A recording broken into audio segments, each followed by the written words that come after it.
Bom, boa noite a todos os irmãos da nossa igreja AD Trindade Missionária. Aqui é o pastor Hudson, a escola de teologia.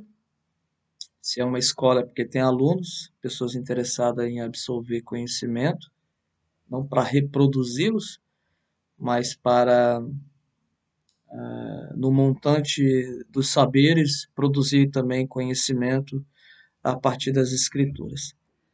Queremos, em primeiro lugar, também agradecer a Deus por essa oportunidade. Agradecer também o nosso pastor Alci por essa iniciativa. Agradecer o nosso pastor Rodrigo, nosso segundo pastor e líder, e os demais ombreiros que me dão essa confiança de estar expondo as Escrituras. Nós vamos um dia morrer e com certeza não sabemos de tudo. É por isso que a Bíblia está ali como um livro de memória, né? Ninguém conhece todo o conhecimento bíblico e ninguém aplica toda a Bíblia. E ninguém conhece toda a verdade. Por isso que devemos estar sempre em devoção, aprendendo. Agradecer também a irmã Ludmina, que tem sido uma guerreira no apoio a esse trabalho. Eu sei que a vida aqui de todo mundo é corrida, mas tenha um tempo, pegue a grade curricular, a apostila, o PowerPoint e o vídeo e veja as aulas para depois a gente aplicar uma prova, né? Porque toda disciplina vai ter uma avaliação para ver se o aluno absorveu o conteúdo ou não. E esse bacharel de teologia, bacharel não, esse médio, né, também não é um médio, é um básico em teologia. Ele é básico porque ele não abre todo o conteúdo da teologia. A gente vai dar um panorama, 13, 14 disciplinas mais ou menos. Então, eu agradeço pela oportunidade, espero que os irmãos gostem do conteúdo e vamos para a aula. Bom, como que vai se dar essa aula, né? Bom, ela vai ter, primeiramente, guarda isso na sua mente. São 7 passos para a maturidade. Qualquer assunto relacionado às escrituras, ela dá passos para a maturidade. Primeiro lugar, primeiro passo, conhecer a verdade. Jesus, quando ele falou conhecereis a verdade, ele falou não criticando. Na verdade, ele falou desconstruindo um pensamento religioso lá em João 8, da religiosidade da maioria dos líderes daquela época. Não é a quantidade de conhecimento, mas é o conhecimento que revela a verdade. Então, toda a escritura ela vai revelar a verdade. Nós sabemos quem é a verdade. E ela está em toda a escritura, né? Segundo passo é experimentar a verdade. É uma verdade que, uma vez conhecendo, ela nos liberta, nos torna livre de consciência, de sentimentos, de atitudes, de relacionamento e etc. Terceiro passo é a prática dessa verdade. Sair do discurso lógico, teórico e ir para o prático, aplicar essa verdade na nossa vida. É aquilo que Jesus falou para a samaritana lá em João capítulo 4. Ela Jesus falou: os verdadeiros adoradores adorarão o Pai. E o Pai busca os tais que o adoram assim. Como? Em espírito e em verdade. É verdade que esse evangelho me libertou, que essa verdade me converteu, que essa verdade me trouxe liberdade, eu tenho uma mente livre, eu não fico preso a sentimentos, a passados, etc. Eu consigo ter uma relação saudável com as pessoas? Se isso é verdade, eu ponho em prática. Não é que a gente é fácil de perdoar.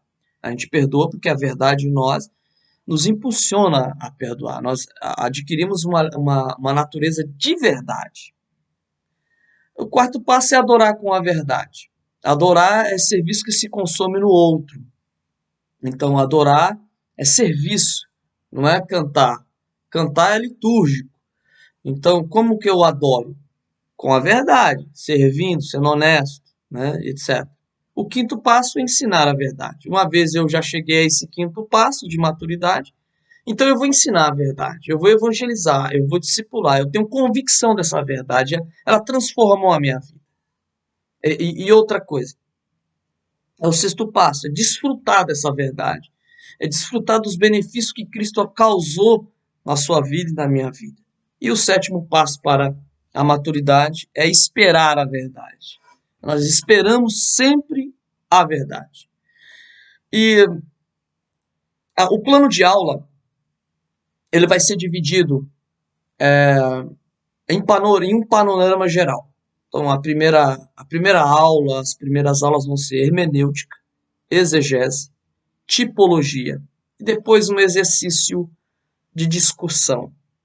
Discussão não para expor a minha opinião, ou a opinião vem da palavra doxa. Não é pôr a minha opinião baseado no texto bíblico, pelo contrário, é expor a partir do que o texto está me dizendo, com base nos comentários bíblicos e no contexto do livro, ou da carta, ou do capítulo, e expormos uma discussão acerca daquele assunto, para esgotar esse assunto e chegar a um entendimento que nós possamos produzir conhecimento. A exegese, a introdução, não vamos abrir muito conteúdo, a introdução à exegese, que também é inerente à interpretação bíblica, como é a hermenêutica, a estrutura da Bíblia, como que esse livro foi escrito, por quem, quando, né, a história da construção do texto, do livro, da biblioteca, porque Bíblia significa biblioteca, conjunto de livros. E no final também, eu vou dar, depois dessas disciplinas, eu vou dar um acréscimo da tipologia. Eu vou pegar o tabernáculo do Antigo Testamento e vou mostrar Cristo em todos os utensílios do tabernáculo, revelando ali Jesus nessa tipologia do tabernáculo. Então, curta a aula, eu vou me dedicar ao meu máximo para produzir um conteúdo que os irmãos venham amadurecer com ele. Então, vamos para a primeira aula. Você tem o material didático. A gente vai falar agora sobre hermenêutica bíblica. Eu não quero deixar um vídeo também muito longo. Depois de cada disciplina feita, depois de um trimestre feito, a gente vai fazer um intensivo, assim, se o pastor nos permitir. Eu vou pegar o slide e vou dar um intensivo, um dia de consagração sobre essas 4 disciplinas que foram dadas, e aí a gente aplicamos uma prova ou presencial, né, ou a pessoa leve isso para sua casa e faça a prova, né, para a gente ter uma avaliação se a pessoa absorveu o conhecimento ou não, para ter um esclarecimento de dúvida. Nos slides que vai ser enviado pela irmã Ludmila, no nosso canal, tanto no YouTube como no nosso canal no Facebook da Escola AD Trindade Missionária, já no quinto slide, você vai ter lá o que é hermenêutica, reflexão. Você vai ver um elefante, o desenho tem 4 patas, o elefante tem 4 patas, mas o desenho mostra que o elefante tem 7, 8 patas. Qual é a verdade da imagem? Quantas patas realmente produz o elefante tem? Sabemos a verdade que o elefante tem 4 patas, mas a imagem ali, como provocação, ela está com 6, 7 patas. Eu consigo chegar a mais, né, por causa da forma que foi desenhado. Mas não é a verdade. O desenho está mostrando uma coisa, mas sabemos que o elefante tem 4 patas. Então, o que é hermenêutica? Hermenêutica é interpretar. Interpretar o quê? É interpretar texto, né? Então, se eu olho para o texto, não sei as regras de uma interpretação bíblica, eu vou criar heresia, eu vou criar coisas que não é verdadeira. E aí eu vou fazer que nem o que eu estou vendo. Eu olho para a imagem do elefante nessa figura e falo, o elefante aqui tem 6 patas. Mas é a verdade? Não é. Então aí é onde eu crio uma interpretação errada do texto. A hermenêutica ela trabalha com a interpretação de texto bíblico. A hermenêutica é usada em várias ciências humanas, ou qualquer outra ciência exata, etc. Hermenêutica do direito jurídico, de uma jurisprudência, etc. A hermenêutica ela é usada. Então, a gente tem que tomar muito cuidado ao examinar as escrituras e no nosso exame nós olharmos o texto como estou olhando aqui para a imagem do elefante com 6 patas, sabendo que essa não é a verdade, o elefante tem 4. Ok? Então, o que é então esse panorama da hermenêutica bíblica? Quando eu... Deixa eu passar o slide aqui, fica mais fácil para mim, tá? Quando eu vou me deparar com o texto, ao interpretar, ao usar a hermenêutica, primeiro eu tenho que entender o conceito de hermenêutica. A hermenêutica, ela foi, a primeira vez que foi dita foi pelos filósofos gregos.